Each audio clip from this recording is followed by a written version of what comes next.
आईएसपीसीएस के study platform पे आप सभी का एक बार फिर से स्वागत है। तो जैसा कि आप सभी को मालूम है कि इस प्लेटफॉर्म पे हम लोग करंट अफेयर कर रहे हैं। जुलाई वाली जो क्रॉनिकल की मैगजीन है उससे हम लोग करंट अफेयर को कवर कर रहे हैं। तो आज हम लोगों को दो बहुत ही इंपॉर्टेंट टॉपिक देखना है, एक दिवस देखना है और दूसरा पुरस्कार देखना है। ठीक है, तो चलिए इसको स्टार्ट करते हैं। अगर हम लोग इसमें मई का दिया है कि मई में जितने भी इम्पोर्टेंट जो दिवस हैं उनकी लिस्ट दी है। तो सबसे पहला है विश्व थायराइड जागरूकता दिवस। ये कब मनाया जाता है? 25 मई को। ठीक है। अंतर्राष्ट्रीय जैव विविधता दिवस, ये तो मोस्ट इम्पॉर्टेंट है। ये कब मनाया जाता है? 22 मई को। इसकी थीम क्या थी? एग्रीमेंट टू एक्शन, मतलब जो हमने एग्रीमेंट किया है अब उसको कहाँ लेकर जाना है? एक्शन, मतलब एग्रीमेंट से लेके एक्शन तक। Agreement to action build back biodiversity, BBB। ठीक, बिल्ड बैक बायोडाइवर्सिटी। फिर नेक्स्ट है विश्व दूरसंचार और सूचना समाज दिवस, 17 मई को मनाया जाता है। अंतर्राष्ट्रीय परिवार दिवस 15 मई को मनाया जाता है। इसकी थीम है परिवार और जनसांख्यिकीय परिवर्तन। इसके बाद अगर हम लोग देखें तो नेक्स्ट जो है वो है वैश्विक सड़क UN वैश्विक सड़क सुरक्षा सप्ताह। ये 15 से 21 मई को मनाया जाता है। थीम क्या है इसकी? Sustainable transport. ठीक है। फिर दूसरा है विश्व प्रवासी पक्षी दिवस, ये भी इम्पोर्टेंट है, 13 मई को। इसकी थीम क्या है? Water sustaining bird life. ठीक, शुरू कब हुआ था? विश्व प्रवासी पक्षी दिवस की शुरुआत हुई थी 2006 में, और 2022 की अगर बात करें तो इसकी, ये तो 2023 की थीम है, 2022 की अगर बात करें तो थीम क्या थी कि impact on light pollution on migratory birds. ठीक, इसको भी याद रखिएगा। आगे है विश्व थैलीसीमिया दिवस। ये मनाया गया था 8 मई को। 8 मई को इसकी थीम क्या थी? Strengthening education to bridge the thalassemia care group. ये इसकी वो थी, थीम थी, और ये इसका डेट था। फिर विश्व प्रेस स्वतंत्रता दिवस 3 मई को। विश्व अस्थमा दिवस 2 मई, मतलब मई इसमें यह है कि हर साल मई का जो पहला मंगलवार होता है उस दिन विश्व अस्थमा दिवस उस दिन के लिए मतलब डिसाइड किया गया है। तो पहली बार कब मनाया गया था? पहली बार मनाया गया था 1998 में, ग्लोबल इनिशिएटिव फॉर अस्थमा के नाम से। ठीक, तो ये बस 9 जो है वो आपके मई में जो इम्पोर्टेंट जो डेट्स हैं, क्योंकि अब देखिए पुराने वाले जो हैं जो कई बार पूछे जा चुके हैं उनकी संभावना कम होती है। ठीक, तो ये नए नए वाले ज़्यादा पूछे जाते हैं। जैसे आपने एक बार देखा होगा डॉल्फिन दिवस पूछ लिया था। ठीक है, तो ऐसे इन चीज़ों को ध्यान रखिएगा। पुरस्कार की बात करें तो पुरस्कार भी बहुत इंपॉर्टेंट है। जैसे पहला पुरस्कार है इंटरनेशनल बुकर प्राइज़। कहाँ पे आयोजित होता है? यूके में। ठीक, इंग्लिश में जो नॉवेल्स होती हैं, ठीक है, जो सबसे अच्छी बेस्ट नॉवेल्स होती हैं उनको दिया जाता है। ठीक, तो ध्यान रखिएगा इंग्लिश भाषा के लिए। तो एक बुल्गारिया के लेखक हैं। अब बुल्गारिया कहाँ पर है? देखा होगा आपने, यूरोप में, ब्लैक सी के पास।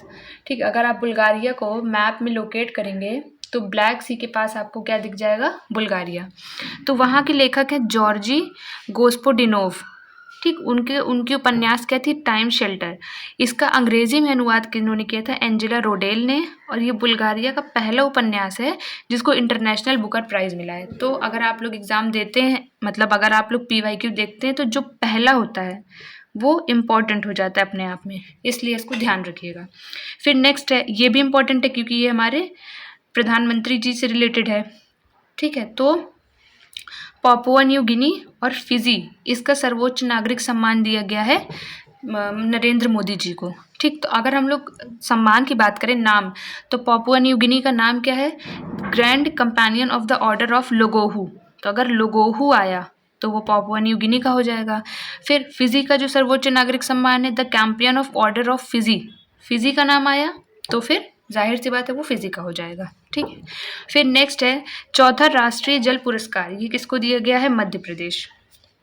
ठीक, ये हम लोग कर चुके हैं जब MP स्पेशल पढ़ रहे थे राज्य वाला, तो उसमें हम लोग इसको कर चुके हैं। ठीक है। नेक्स्ट है Govind Swarup life time achievement award. ये दिया गया है जयंत नार्लिकर को। कब स्थापित हुआ है? ये 2022 में। ठीक है। फिर ये भी इम्पोर्टेंट है पुलित्जर पुरस्कार, ये कई लोग को दिया गया है, वॉल स्ट्रीट जर्नल और लॉस एंजल्स को। ठीक, फिर एसोसिएटेड प्रेस, ये क्या है कि यूक्रेन में जो युद्ध है उसका कवरेज के लिए प्रतिष्ठित सार्वजनिक सेवा पुरस्कार। ठीक, इसको ध्यान रखिएगा। अगर पूछेगा कि प्रतिष्ठित सार्वजनिक सेवा पुरस्कार के लिए किसको दिया गया है तो एसोसिएटेड प्रेस को। फिर न्यूयॉर्क टाइम्स को युद्ध के बारे में अपनी स्पेशल स्टोरीज़ के लिए ठीक है। युद्ध के बारे में अपनी स्पेशल स्टोरीज के लिए ये सम्मान किसको दिया गया है? न्यूयॉर्क टाइम्स को। क्या नाम है सम्मान का? अंतर्राष्ट्रीय रिपोर्टिंग सम्मान। तो ध्यान रखिएगा, सार्वजनिक सेवा सम्मान यह पुरस्कार एसोसिएटेड प्रेस को और अंतर्राष्ट्रीय रिपोर्टिंग सम्मान न्यूयॉर्क टाइम्स को। उसके बाद अमेरिका के अखबार अब ये किसको किसको दिया जाता है, ठीक है। तो अमेरिका के अखबार, पत्रिका, ऑनलाइन पत्रिका और साहित्य के लिए कोलंबिया विश्वविद्यालय के द्वारा दिया जाने वाला पुरस्कार है ये पुलित्जर पुरस्कार। 1917 में इसकी शुरुआत हुई थी, ठीक है। नेक्स्ट, अभी हम लोगों ने कुछ दिन पहले ज्योग्राफी में बंदरगाह पढ़ा था। अगर आपने पढ़ा होगा तो आपको याद होगा, ठीक। कोच्चि बंदरगाह के बारे में पढ़ा था। तो देखिए यहाँ से करंट में भी आ गया और हो सकता है कि वो ज्योग्राफी के उससे भी पूछ ले। तो कोच्चि बंदरगाह हम लोगों ने पढ़ा था, तो उस बंदरगाह को सागर श्रेष्ठ सम्मान से सम्मानित किया गया है, ठीक है। फिर उसके बाद लास्ट है कि भारतीय मूल की ब्रिटिश अभिनेत्री और लेखिका हैं, ठीक है, उनको मिला है बाफ्टा फेलोशिप, ठीक है, बाफ्टा फेलोशिप मिला है। और British academy of film and television arts द्वारा दिया जाने वाला ये सर्वोच्च सम्मान है। 2 चीज़ों के लिए इनको मिला है, गुडनेस ग्रेशियस मी और द कुमार्स एट नंबर 42, ठीक है। तो ये दोनों चीज़ें आप लोग ध्यान रखिएगा। तो ये आपका करंट अफेयर हो गया और इसके पहले ज्योग्राफी की क्लास हो गई। तो दोनों को अच्छे से पढ़िएगा और दोनों के नोट्स बना लीजिएगा। Thank you.